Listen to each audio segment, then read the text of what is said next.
Welcome to the St John's College webinar series. This is the first session. This is an introduction to university and to Cambridge University in particular.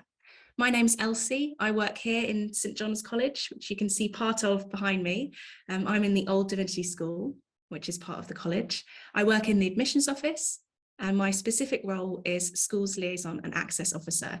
Basically, what that means is I run sessions and events for students, parents, supporters, and teachers and advisors to give you the information, the guidance that you need to make a decision about applying to universities like Cambridge. So I'll get started with an overview of what we've got coming up in this evening's session. So first of all, I'm going to look over the whole webinar program, all of the sessions that are upcoming throughout the months of 2023. Then the next sort of section of this session today is about going to university, very broadly speaking. And then we're going to be looking a little bit more closely at elements of Cambridge in terms of the university itself and our admissions process, our application process that you might not be aware of, and things like you might need to know at this stage. And then finally, we're going to be answering any of your questions that we can get to this evening. And if we don't, as you'll see in the not this slide, the next one here, in the webinar program overview, the sessions are sort of very focused. So if we don't get to a specific question about subject choice or financial support, there will be a dedicated session for that. So I just wanted to point that out at this early stage. So today's session aims then, I want you to leave the session today thinking that you know a little bit more about higher education and why you might choose to go to university, and to start also thinking about what it would be like for you to be studying at university or to support someone, either a child that you look after or a student that you teach, to go to Cambridge University. So thinking about what it might be like, to ask questions. That's a really important part of this evening. I will try and get to as many questions as we can to within the hour that we have. But finally, it's all about your choice. It's your decision, it's your journey that you're choosing to take to university. And also I want you to think about how this program might be able to help you. So looking again then at the sessions that we've got coming up, our next one is a student Q&A session, which is a really excellent opportunity for you to hear, not from me, but from current students. And ask them all the questions that you have about their application process, how they found it, how they find studying at university, how they started sort of fitting in when they first were a student here, what they do when they're not studying. All of those questions will be covered in February's session. And then you can see we've got choosing your subject as the March session. Then we're looking at something called super curriculars in the April session. These are essentially things that you can do beyond what you're learning currently at school to help support your application. So they're really exciting. It will be quite an interactive session, that April one. So I'm really looking forward to that one. Then a year 10 to 11 specific session is about post-16 options. And then we've got a year 12 specific session, careers and financial support. When I've put the years in brackets, these are sort of a guidance as to who the session is aimed at, but you are welcome to watch, attend as many sessions as you like. And then the one in June is about making competitive applications. So we look really in more detail about the whole application process for Cambridge and how you can give it your best shot basically and make the most competitive application you can. And then personal statement workshop. So personal statement is part of the application process, and we'll be looking at sort of redrafting, how to structure it. All of those questions that people have about personal statements will be covered in that July workshop. And then the last two, preparing for sixth form, is just targeted at year 11s. And then the final one in September is the interview workshop. So an interview is part of the admissions process as well for Cambridge. And so that will be looking at the sorts of questions you might be asked, hopefully debunking some myths. I know there are definitely some myths out there about Oxford and Cambridge University interviews. So that's what we've got coming up. So I hope you'll join me along for the ride this year. And it's lovely to see so many of you in this first session. Okay, without further ado, let's get started. So what is university? Let's start right at the basics. Well, you might hear me call it uni, and you might also hear me call it a higher education institution. So it's a place where students are studying for a qualification that we call a degree. So if you're studying for your first degree, you'd be an undergraduate. And also at universities, there are academics that are conducting research. And these are the people that are teaching the students. And often you'll, as a student, have the opportunity to be involved in the academics research as well. So the students, the studying, the academics, the research, they're not siloed, they're not separated, they're all sort of linking and bleeding into one another. So that's what makes up a university, basically. In the UK, we have around 160 universities, last count, last I checked. So you might recognise some that I've got on here, the logos on the screen. Do you recognise some of these universities? What's the nearest university to you? If you can pop that in the Q&A box, I'd be really interested. What's the nearest university to where you are now?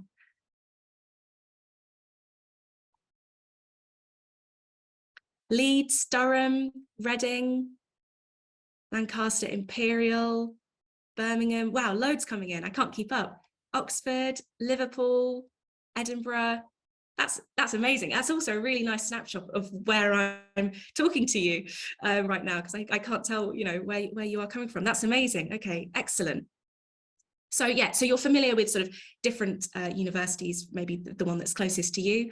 There are three types, broadly speaking, of university. So we have campus universities, city universities, and collegiate universities. I'm thinking of an example of a campus university would be the University of Warwick. So a campus university, a bit like where you've got your school campus, everything's on site. So for a campus university, what that means is you've got your accommodation blocks, your lecture halls, your library, your recreational areas, all sort of on one site. It might be sort of multiple campuses that make up the university, but it's all sort of there. For a city university, I think the University of Manchester is a good example for that. A city university, you'll find the university buildings sort of dotted in and around the city as it is. So rather than having a sort of dedicated campus site, the university will be in and around the city. Now, a collegiate university is kind of like a combination of those two categories. It's kind of like a campus and a city merged into one. So collegiate means made up of colleges. The universities of Oxford and Cambridge, and we'll come on to the differences and the similarities between those two universities a little bit later, but these universities are collegiate universities. So at each you have colleges, and we'll talk more about colleges because I've made a note that college choice is one of your questions that you popped in your sign up form. So thank you for that. So basically a college is kind of like a mini campus within the city, but I'll come to that just a bit later. So they're the three main types of universities that you might come across and you could apply to as well. So what is university like when you're a student? Why would you go? What will your experience be? Well, you'll learn more in the next session in February. But for now, I wanted to sort of lead with some standout points for you to think about and how that might be a factor for you going to university. So independence is a huge element of going to university. It's often, certainly was for me, the first time when you move out, you live on your own, you're independent in both your life and your learning. What I mean by that little tagline there is that you're choosing what you study and what you do, and you're living your life independently, often for the first time. So it's a really exciting opportunity. You also will encounter loads of new people and new ideas, which really helps expand your horizons. For universities like Oxford and Cambridge, this is especially true because you have students coming from all over the world. Some of my closest friends now are people that I met at university, and I wouldn't have ever crossed paths with them if we hadn't happened to have gone to the same university. So it's a really excellent sort of social element as well as your exposure to new ideas that you've never encountered before as well. You can also at university get involved in lots of things as well as whatever you're studying. So you can be involved in clubs, societies, and volunteering projects and community projects as well. You can continue with sports and hobbies that you're used to and you love. You can also try completely new ones. Drama, art, music, cultural societies. You can also do some work experience and internships through being at university, through being a student. There's loads of opportunities. I'd say you're absolutely spoiled for choice when you're a university student in terms of extracurricular type things. You will get the opportunity at university to study your favourite subject or subjects, plural, in more detail. So this is a really big pull factor for a lot of people. It's that opportunity to dive deeper, only into the topics and the questions and the subjects that really make you tick. It's what you're most interested in. The numbers there, quite cryptic numbers, I've got on the screen there. What I'm trying to get across by those numbers is the sort of GCSE number of subjects, the A-level number of subjects, and then the uni number of subjects. So you're studying 8+ when you're doing your GCSEs or equivalent qualifications. And then when you come to do your A-levels or IBs or any equivalent qualifications like that, you're studying 3 to 4 of those subjects. And then when you get to uni, you'd be studying 1 or 2. So you're really narrowing down, you're specializing, as it were, into your favorite subject. The next one then, transferable skills. This is a really big part of university, but equally, you will be gaining these transferable skills even if you don't go to university. But a large part of university is your self-study, motivation, time management, communication. I don't think that if I hadn't gone to university that I would be able to do what I'm doing right now, which is talking to a large group of people, public speaking, as it were, over Zoom. So these sort of soft skills or employability skills are a really big part of your university experience, because whatever subject you're studying, whether it's maths on one end or English, those subject skills, some of them are quite different, but ultimately you'll be united by the transferable skills that you're learning, regardless of the degree of the course that you choose to study. It's an employability boost. So by that, I mean, at university, you will have lots of support in terms of what you want to do next. So we will come on to this in our future session on financial support and career support at university. But for now, basically every university has a career service, and you will be able to get lots of support about your CV, your cover letters, any applications for jobs, also opportunities like internships, work experience, all of those sorts of things. And typically graduates are more likely to be in work, so they're more likely to be employed, and they're more likely to earn higher salaries than non-graduates. So that's also a really big pull factor for a lot of people to go and study something at university. The final point I've got there that's already popped up on the slide is that it's flexible and it fits you. So university is ultimately, as I said at the start, it's your choice whether you go, and it's your choice when you go, if you do want to go. So for a lot of people, it's something that they do after they leave school. So it's something they do when they're like 18, but there are also students called mature students. So that means that the student is starting their first degree when they're 21 years old or over. So you can go to university really at any age post 18.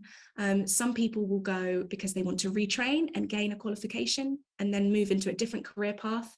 You can also study some university courses part-time and remotely. The Open University is a really good example of that. Okay, moving on then. What can you study at university?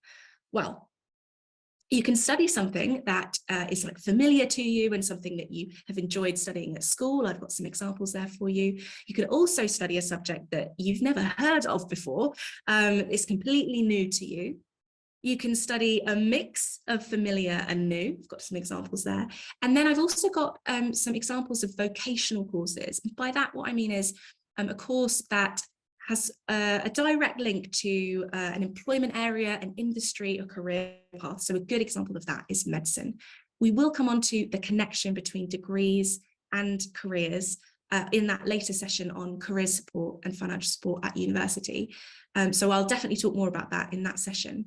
But it's really useful, I think, at this stage for you to keep your options open and thinking about what you might choose in terms of subject choice in all of these different categories. It might be in a category that you didn't think you would be looking in at the start. This is also something we'll cover in the subject choice session of the webinar series. Okay, now, what is Oxbridge? So Oxbridge is the term that we use when we want to pair the universities together, because they are similar, but they also have a lot of differences. So we'll go over the similarities and the differences. What's really important for me to mention at this stage is that you can't apply to both Oxford and Cambridge for your undergraduate degree. And you can't apply for multiple courses at one of those universities. So other universities, they sometimes allow you to apply for multiple courses at that one university, but you can't do that for Oxford or for Cambridge. So they are separate institutions, but they are kind of similar. So let's go over some similarities. So they're both really academic universities. They're both known to be competitive universities. They'll often be towards the top of different university league tables or rankings. They're also really connected through their history. So I can give you a really brief potted history. Oxford was founded first. We know that for sure. We're not exactly sure when. We can't really pinpoint a date. But by 1209, Cambridge was founded, and it was founded by some people who wanted to do things a bit differently. And so they left Oxford and they founded Cambridge. So Cambridge was founded in 1209. So they're really old universities. They're connected through their history. Currently, the only real rivalry that exists is through their sports matches. So they're called varsity matches. So that's where Oxford and Cambridge sort of butt heads on the pitch or on the river. You might have heard of the boat race. But apart from that, the two are really united in their world-leading research, their academic focus. So often you'll find more collaboration than not between Oxford and Cambridge. They are also united in the way that they teach their students. So at Oxford, we call these small group discussion-based teaching sessions tutorials. At Cambridge, they're called supervisions, but they're essentially the same thing. So they're based on discussion and sort of debate and argument and problem solving together in a very small group. I'm talking max 3 students total and 1 academic who leads it, who's either the tutor or the supervisor. Their traditions are also very similar. So you will find that for certain events throughout the year, sort of throughout the academic year, there might be gowns that are worn. So at Oxford, you wear your gown to be matriculated. And you can also have for your graduation. Matriculation is when you are formally enter into the university, and your graduation is when you formally leave, having completed your degree. So there are some traditions in terms of the dress, the academic dress that you wear, but apart from that, there's no uniform. So they're also united in their collegiate system. So I talked about this a little bit before. I'll come on to colleges a little bit later, so I'll leave that for now. The colour blue I've got there as well. I've handily got a little prop here for you. I've got another one as well.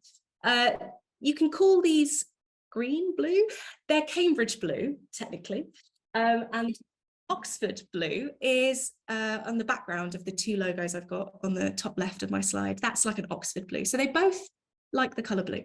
In terms of the differences then, so they are in different places in the UK. Let me just go forward on my slide to show you. I've put circles there, just on a very basic Google map screen grab, excuse that. So you can see where Cambridge is and where Oxford is.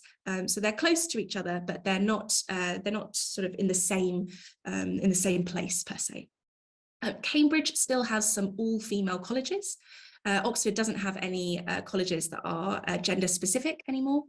And the 2 universities also use different terminology. So I've already touched on this with tutorials and supervisions, but there are other ones as well, like we would call the square areas in a college courts here in Cambridge, but they call them quads in Oxford. They're essentially the same thing, they've just got different names. Different courses as well. So you can study veterinary medicine at Cambridge, but you can't study it at Oxford. It's not one of the courses they offer. Similarly, fine art is not a course that we offer at Cambridge, but it is a course that Oxford offer. And there's also an important distinction, I think, with the sciences. So at Oxford, they offer the science courses as single sciences.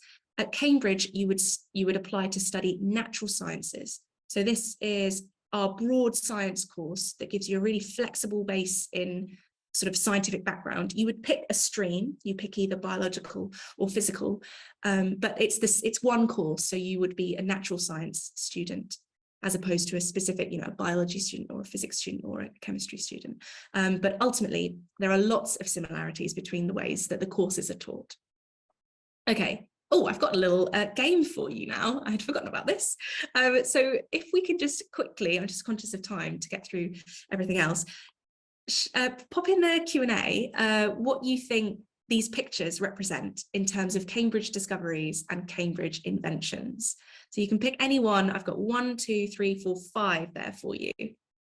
going to open up the Q&A. Kate, thank you. Yes, number 2 is Newton's apple tree. Well, technically, it's like an offshoot that they've grafted from the original tree. That image there is the tree that we have outside Trinity College, so I can almost see it from where I'm sat now. But yes, absolutely, it was originally from Newton's apple tree, and Isaac Newton studied at, which college was it? Trinity College, there we go. Yes, number 2, Darwin's theory of evolution, absolutely. So we've got Charles Darwin's finches there. That's number 3. Nice, well done. And Charles Darwin was a student at Christ's College, I believe. Yes, I wrote these down on my post-it notes moments before.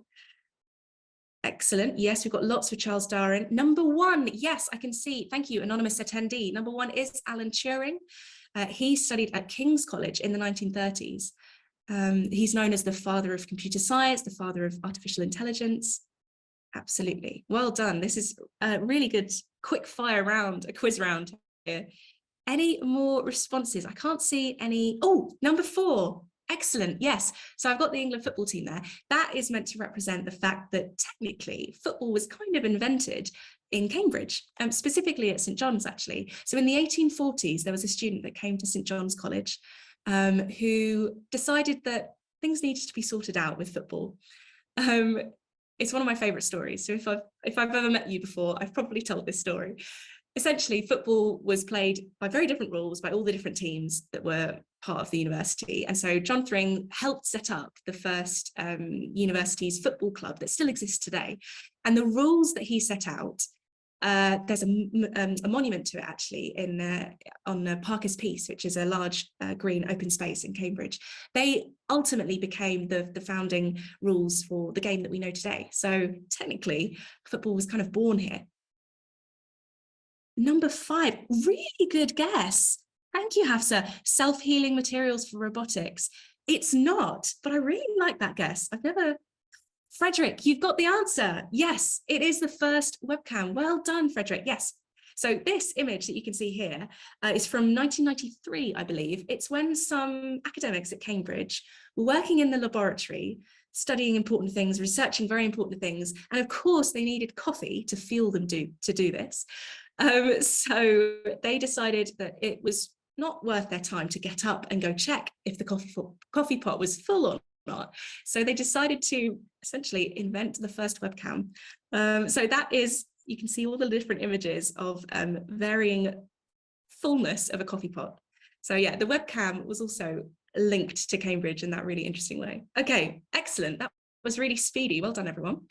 So what are Cambridge colleges like then? So I've talked a bit about Cambridge colleges here and there in the previous slides.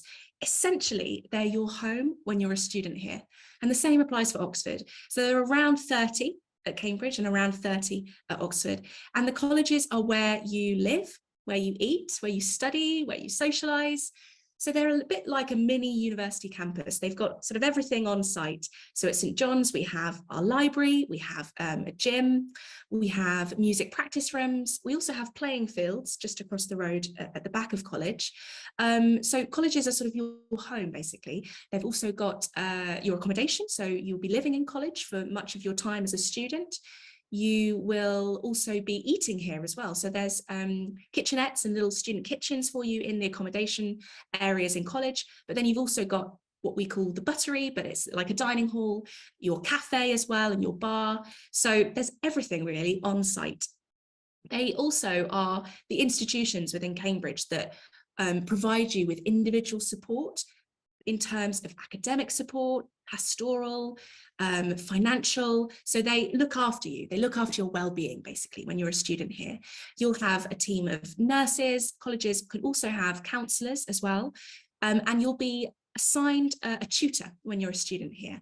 So that will be the person who, they're an academic at the college, and they're the person that is your first port of call, really. You would go to them if you had any queries, any issues at all. You also have a lot of peer-to-peer support. That's hard to say.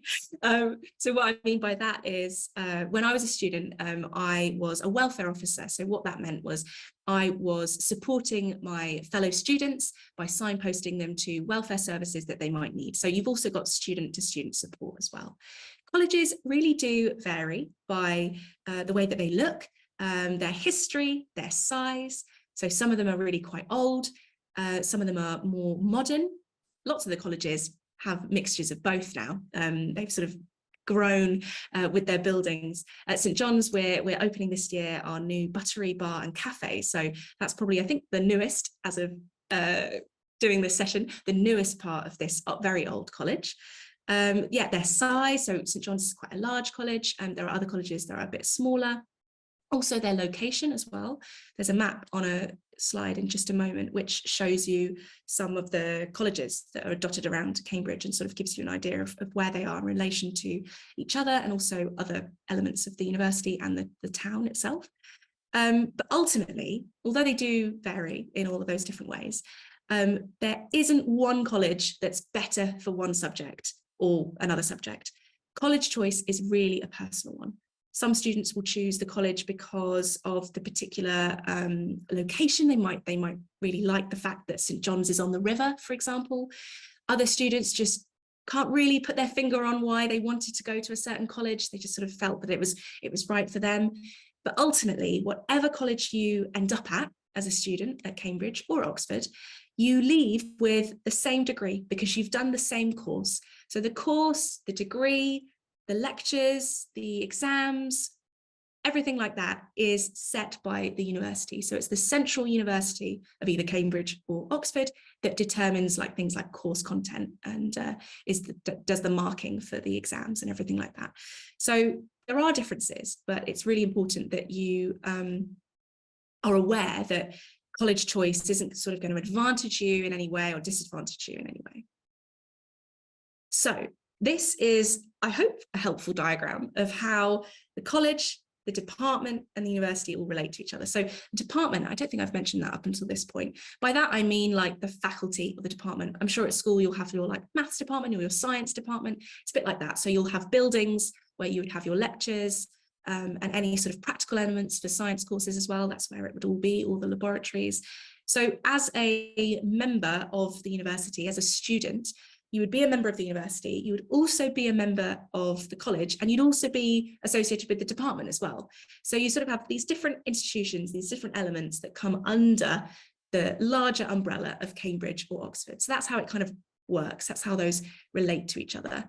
This is what I was talking about just before. So this is a map of the university, just part of Cambridge University. It's not the whole university.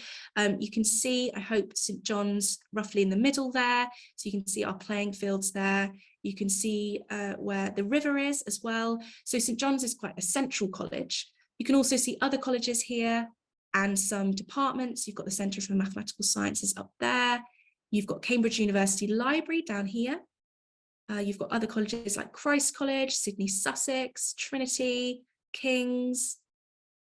So yeah, that sort of gives you a sense, I hope, of how we've got these colleges that are kind of like mini campuses, all sort of dotted around the city that is Cambridge.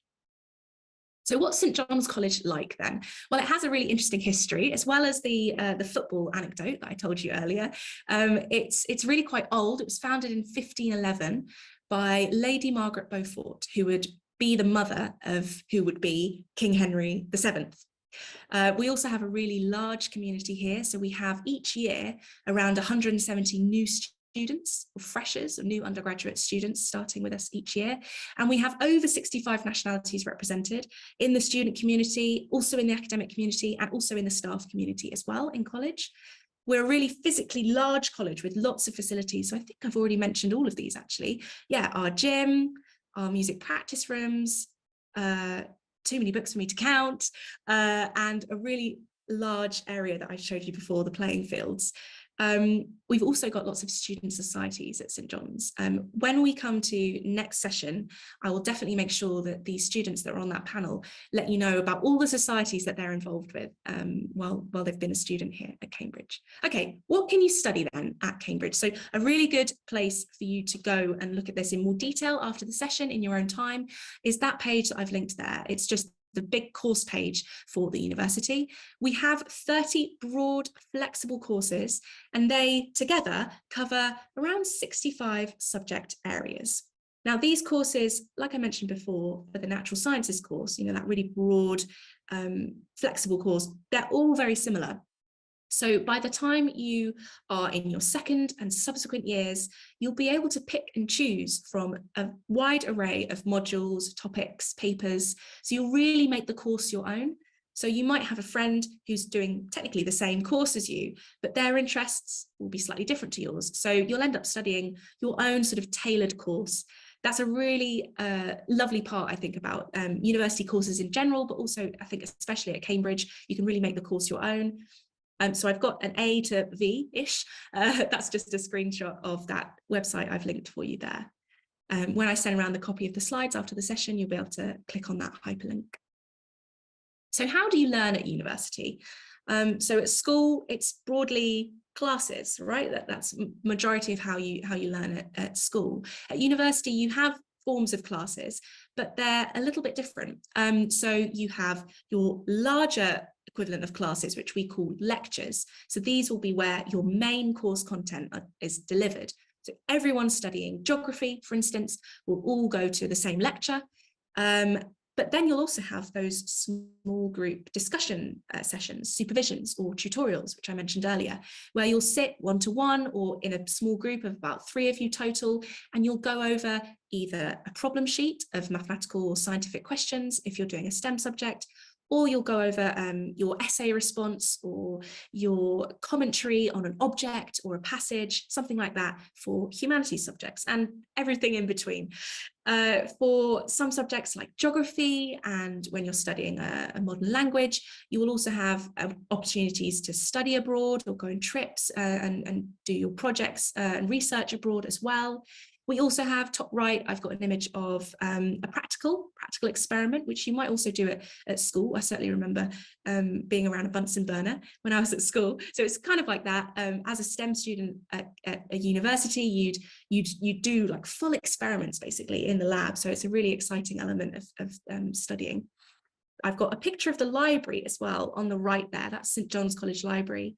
So you'll spend a lot of your time studying on your own when you're at university. So as well as these, what we call contact hours, so when you've got sort of classes, lectures, all of these things that are scheduled and timetabled in, you'll also have a lot of time.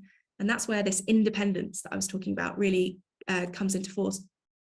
You'll have to manage your time, you'll set your own routine in and around those lectures and supervisions that you've got as part of your course. So you will study almost entirely up to you when and where you want. So you'll be preparing for your next supervision, you'll be revising your course content before an exam, you'll be going over your lecture notes. You can do that in your room, you can do that in like the study spaces within college, within the university, in your department.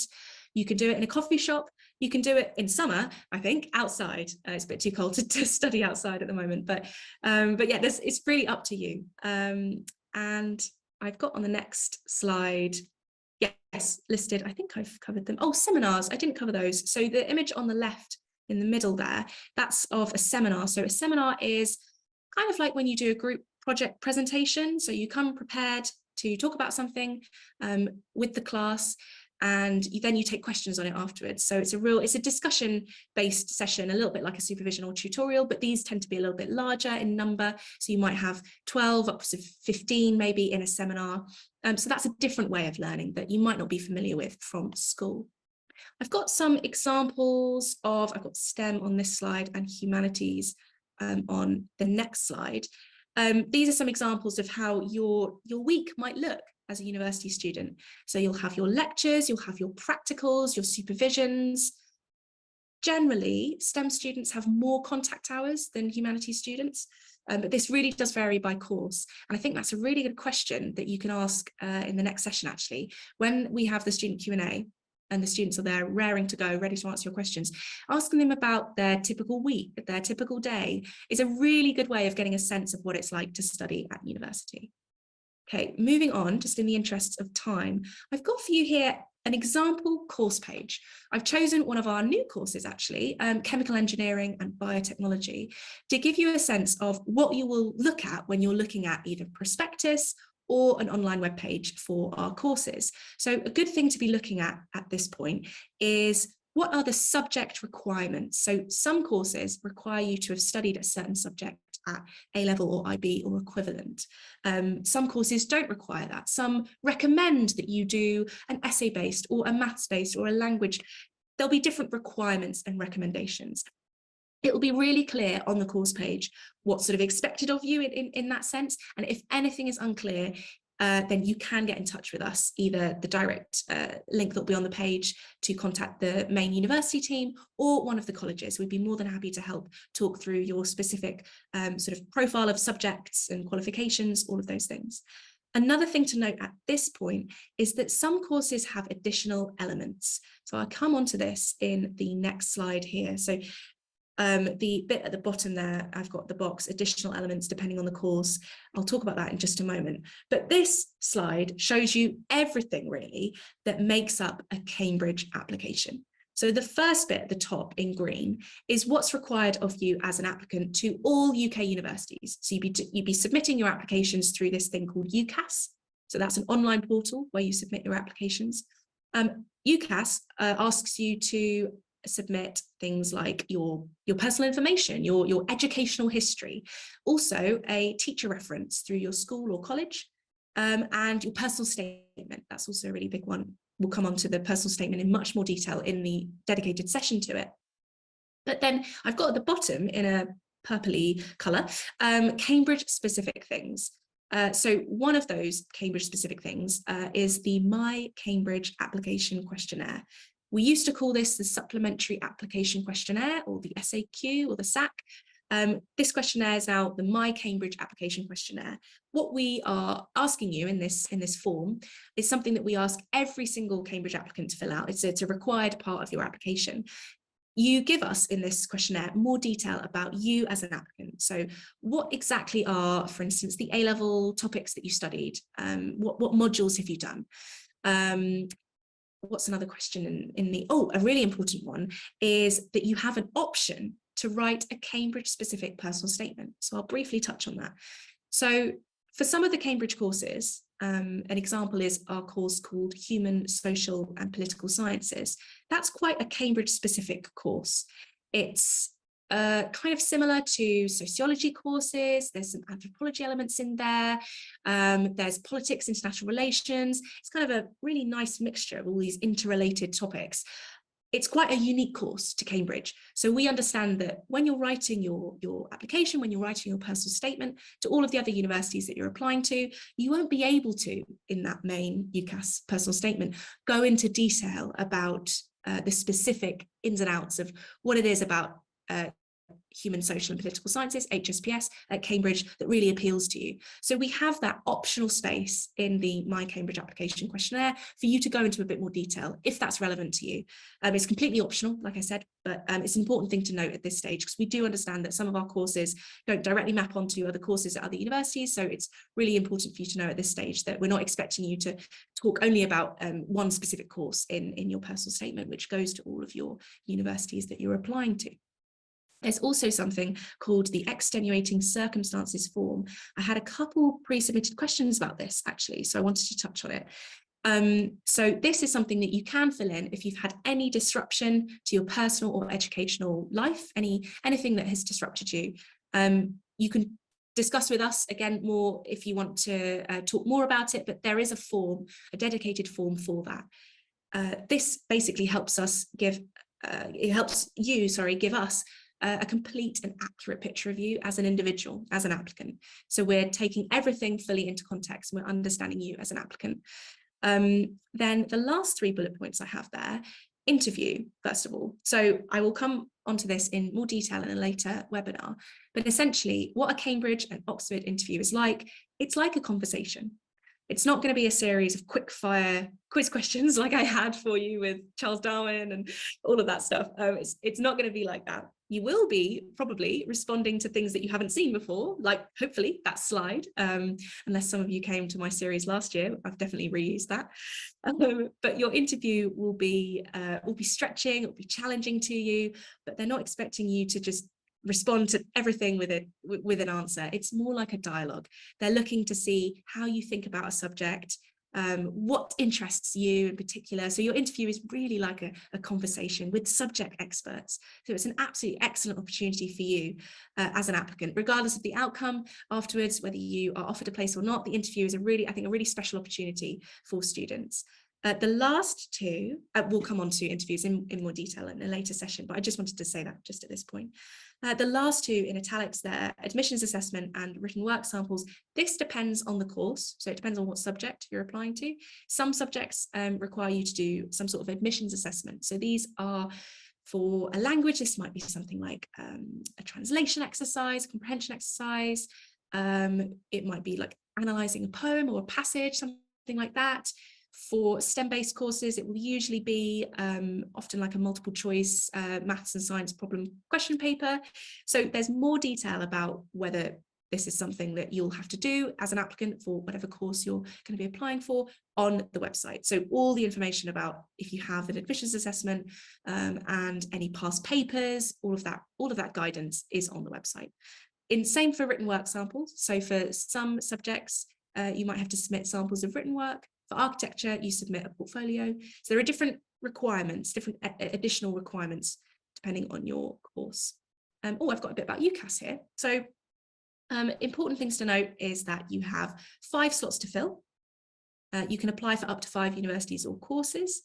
There is an early Ucas deadline for if you're applying to Oxford, Cambridge, or for any medicine, dentistry, veterinary medicine or veterinary science courses. This is always the 15th of October, 6 p.m. UK time, so it's really easy to remember. If you're applying for medicine, dentistry, veterinary medicine or veterinary science, then you apply for a maximum of 4 courses in any one of those, and then your 5th choice would have to be different. It would have to be a related subject. So often it's something like biology, but that's something really important to note because I know we must have a lot of students here interested in applying for these courses. So I wanted to note that at this stage. Ucas, the website, it has a lot more information about all of this, but I think these are really important points to share with you at this point. I've already mentioned this. You can't apply to both when you're applying for your undergraduate degree. You can't apply to both Oxford and Cambridge, and you can't apply for more than one course at either one. So we've already touched on that. And most other universities will let you apply to multiple courses, but you will definitely need to check with other universities about that. So what haven't I covered already? I've already said about the optional personal statement there for Cambridge specific things in the My Cambridge application questionnaire. But ultimately, what we're looking for in our applicants are people who can demonstrate academic ability, academic potential, and academic curiosity. Now, this academic curiosity, we'll cover this when we look at supercurricular activities. So I think it was the 3rd or 4th session, I forget now, in our series.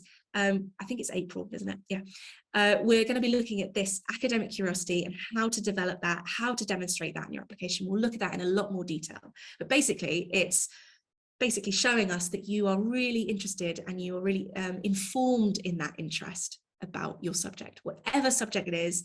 What topics within that subject really make you think?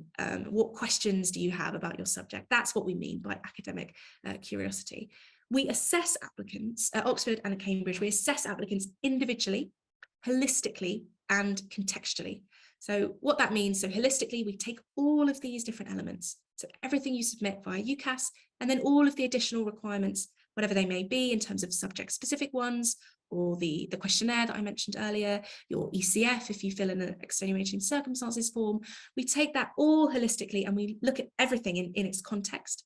So we ask for this additional information. We ask for you to do additional things like the admissions assessment or written work samples to ensure that we have a consistent and completely accurate picture of each individual applicant. This slide, this is really useful, I think, at this stage, because I did have some questions about sort of GCSE grades and requirements for those. So it's important for me to say at this stage that we don't have any minimum requirement in terms of GCSE grades at Cambridge. Typically, applicants to Cambridge who are successful will have had a high proportion of 7s, 8s, 9s, but there is no minimum requirement, and we do consider your GCSE results in the context of your whole academic record and with everything else that I've just been talking about, everything else that you submit to us. Typically, A-level offers for Cambridge courses will vary from A star AA to A star A star A. But this, again, is subject dependent and also applicant dependent as well. So there's more information about that on the course pages. What is key for me to mention is subject choice is really important.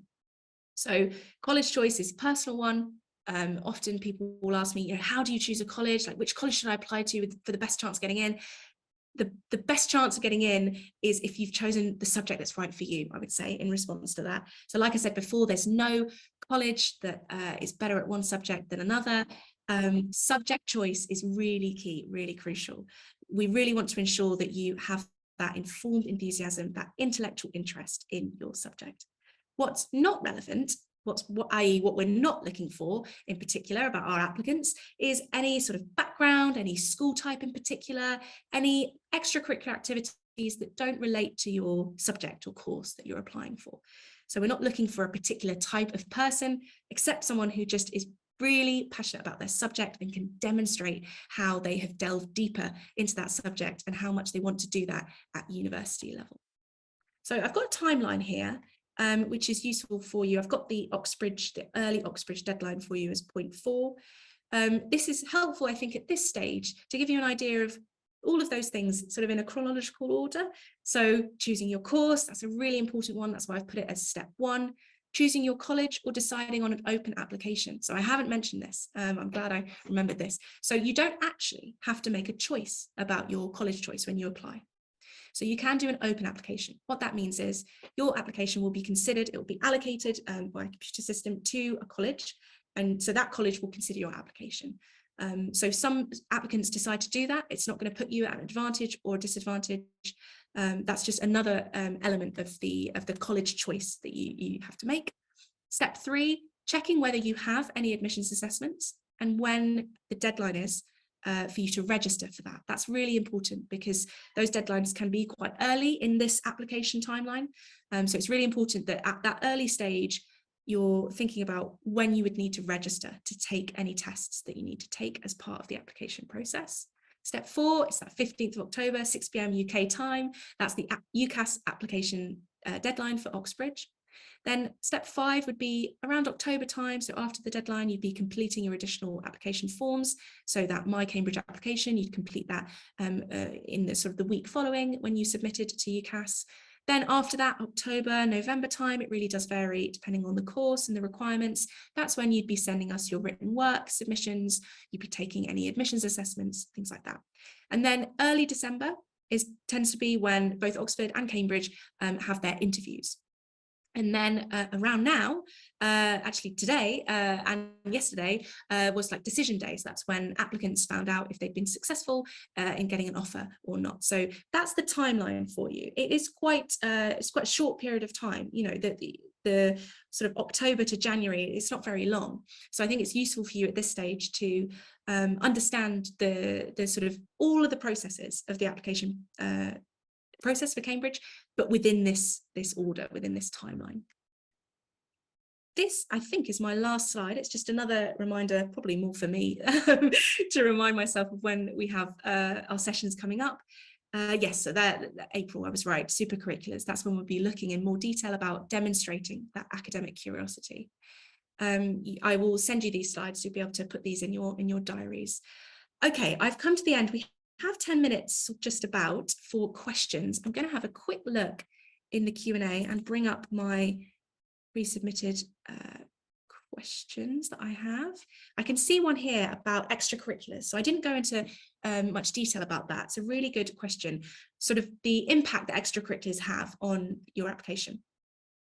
So at Cambridge, we are not going to be making our admissions decisions on anything except academic potential, academic curiosity, and academic ability. So those 3 things that I mentioned just before. So if you are applying for geography, let's say, I've chosen geography many times today. If you're applying for geography, it's not going to make a difference whether you're in the choir at school. That's not going to make you a stronger applicant by any means. We're really academically focused. So your application should be focused on what you have done, what you've done in school, what you've done in your own time to really develop your interest in geography, and then also all of the other elements. So any submitted work, your performance at interview, any admissions tests that are required. So those extracurriculars are really not going to sway it either way.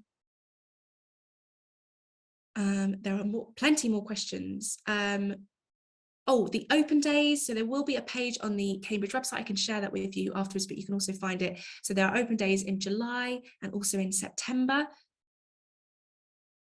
That's a really good question about interviews and who gets invited to interview. So I think it's around 75% of applicants to Cambridge get invited to interview. So it's a part of the application journey for most, but not all applicants to Cambridge. So I hope that answers your question. And everyone who ultimately gets an offer from a Cambridge college will have been interviewed. So there's that distinction that I didn't make. So thank you for querying that. Oh, Kate has a question about emailing about sort of your subject profile and qualification profile. I will share my email at the end. It's the email that I've been emailing you from for these webinars. It's just the Access Officer email. I can then answer your questions. That's a really good question about tuition fees. So tuition fees for all UK universities are the same. So we'll come on to this in the financial support webinar that is coming up in the series. But just for now, really important to say that it's not more expensive. Like the tuition fee isn't more for Oxford or Cambridge. It's a really good question because I think it's quite a common misconception. We have lots of other questions. I will try and sort of collect all of these and ensure that we cover them in the next session in the Q&A.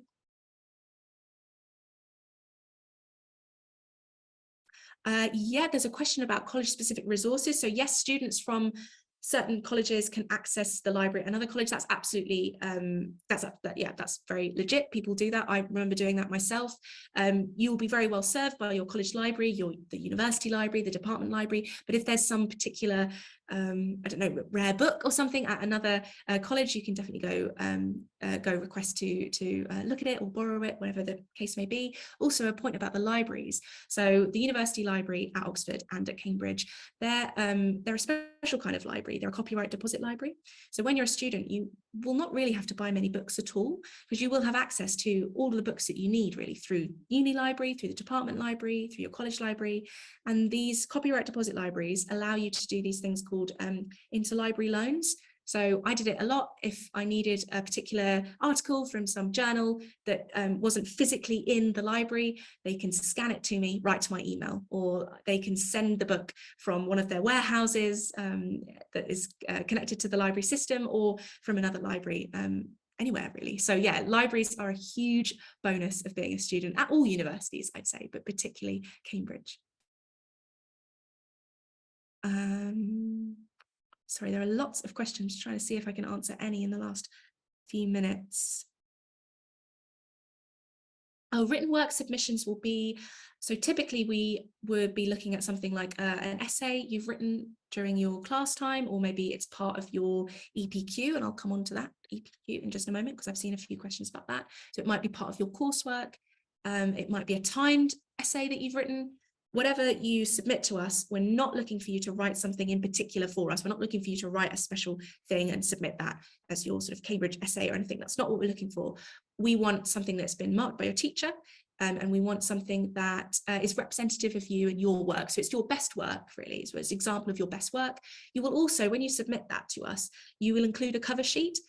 And that has on it sort of, declaration that this is all your work and everything like that. But also you'll be able to tell us about the context of how this was written. So you'll be able to tell us if it was a class essay, if it was a homework piece that you took home and worked on, if it's part of your coursework, things like that. There'll be lots of information that we ask you about that written work submission that you make. So it'll be really clear to us and to you what's expected of you. About the EPQ, I'd made a mental note to say that. So an EPQ is an extended project qualification. So if your school offers it, it's something that you can do, which will help you develop your academic interests and all of that academic curiosity and that informed enthusiasm, all of those things that I was talking about earlier, basically demonstrating your subject interest and your subject knowledge to us. But it's not the only thing that you can do. You can do your own research project. You can do your own sort of informal research journey in the sense that you can watch a documentary, read an article by someone who was interviewed in that documentary, listen to a podcast episode off the back of that article, and then by the time you come to write your application, your personal statement, by the time you come to maybe your interview, so you come in for your interview, you'll be able to talk about the things that you learned, the questions that you have through that own little research journey, that adventure that you went on in terms of your subject interest. So an EPQ is an example of that, but it's not something that we sort of require, broadly speaking.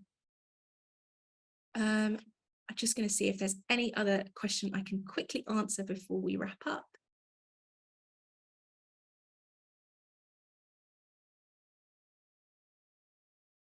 Oh, I've seen a few now about 3 subjects at A-level or equivalent versus 4 subjects. So we cover this in our subject choice webinar, so I won't go into too much detail now for future me's sake, but suffice it to say that it's a really personal choice whether you do 3 or 4 A-levels. The offers will typically be based on 3 A-levels. So for some courses, where particularly like maths-based courses, you might be taking further maths, for example, as your 4th A-level. That's often a situation that we see with applicants, but it's really a personal choice, because there's advantages and disadvantages to both. You can spend more time on each of your subjects in theory if you're doing 3, but then you also have access to another subject if you're doing 4. It really does vary by applicant and by course requirements as well.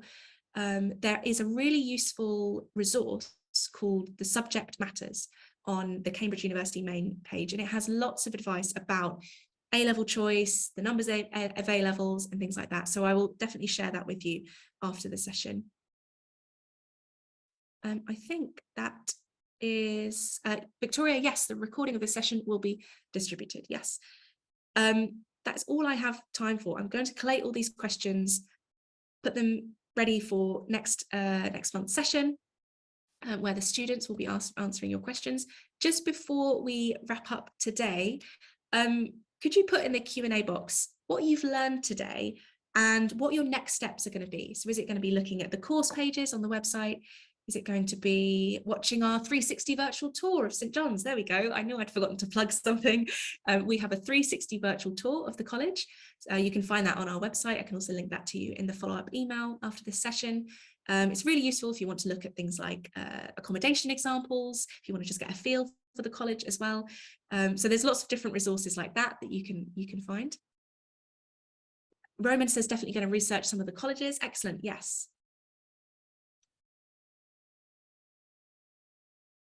Do some more research and reading into your chosen subject. Nice. Look at the different courses, different colleges. Yep. Excellent. Thank you, everyone. Excellent. Yeah, the process of how to apply. That's great. It looks like you've learned and have a lot of different areas that you've got down for next steps as well. So that's really good. I'm really glad that you found this useful. I hope you have found this session useful, everyone. Thank you so much for taking the time to come and listen to me talk at you. I hope to see you for our February Student Life Q&A session. This recording will be available and a copy of the slides will be shared with you.